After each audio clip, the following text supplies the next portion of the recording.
A man was beaten by the police in the street. He just stared at them coldly. Then he took out his ID. However, the police not only didn't look at it, but also wanted to detain him. Then the police took out their batons and swung at the man, but the man managed to dodge every time. It wasn't until the police drew their guns that the man stopped resisting. Soon, Matthew was locked in a cell. The police captain took out a stun gun. Matthew was shocked all over, but he still held on. He rammed into the captain with his head.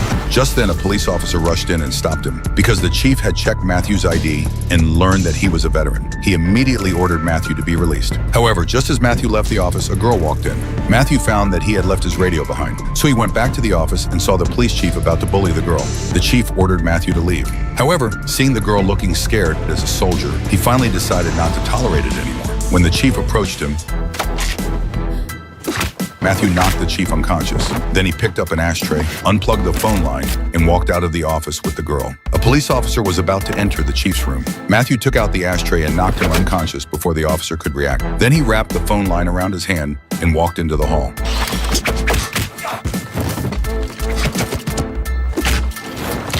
After that, Matthew disassembled their guns, grabbed the girl, and was about to leave, but accidentally ran into the captain and his men. Matthew pushed the girl out of the room.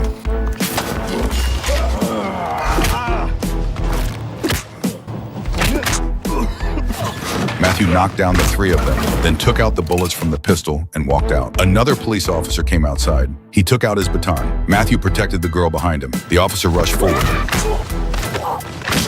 And all the people in the police station were knocked down. The two escaped from the stairwell and ran into the deputy chief. The police officers on the stairs quickly rushed over to help, but they were beaten even worse one by one. Matthew took the girl and escaped from the police station. The policemen outside didn't know what had happened. Matthew asked them for a cigarette and then calmly left with the girl.